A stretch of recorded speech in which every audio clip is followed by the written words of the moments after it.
Job Kapitulo 10, gipulan na ako sa kinabuhi, busa paminawa ang akong pagmulo, ug pasultiha ang kalag kong nagbangotan, Diyos ko, ayaw akog siloti. Sultihi hinuon ako sa imong sumbong batok kanako, matarong ba ang pagsakit mo kanako? Matarong ba nga tamayon mo ang imurang binuhat, ug ikahimuot mo ba ang laraw sa mga daotan, ang pagtanaw mo sa mga butang samaba sa pagtanaw sa tao? Mubura ba ang kinabuhi mo sama sa mga adlaw ug tuig sa kinabuhi sa tao?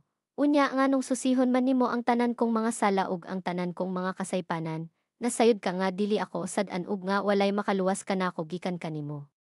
Mga kamot mo ang nag-umol kanako ug karon laglagon ba diay ako sa imurang mga kamot? Hinumdumi nga giumol mo ako gikan sa yuta, unya imo ba diay akong dugmokon ug pabalikon sa yuta?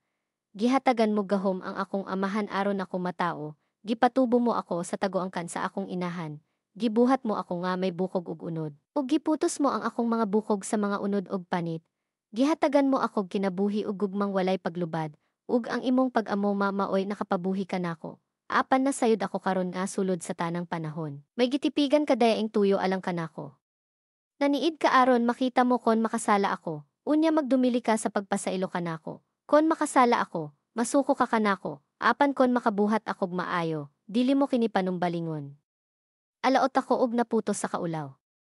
Kon aduna man ako'y kalamposan, dauliyon ako nga imong pangayamon. Gani naghimo kag mga milagro aron pagsakit kanako, kanunay kang maisaksi batok kanako, nagkadugang ang imong kasuko kanako, dili ka gayud kabsag kapasikaran sa pagpaantos mo kanako. Diyos ko, nganong gipakataw mo man ako.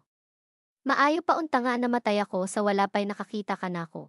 Kon namatay pa ako sa paggula ko sa tiyan sa akong inahan, samara ka na nga wala ako matao. Dili ba hapit naman matapos ang akong kinabuhi?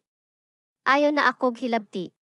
Tugoti ako sa pagpahimulos sa panahon nga nahibilin ka nako, ug sa walay pagbalik mo biya ako ngadto sa yuta nga mangitngit og mamingaw, sa dapit sa kangyob og kaguliyang diin mangitngit bisan ang kahayag.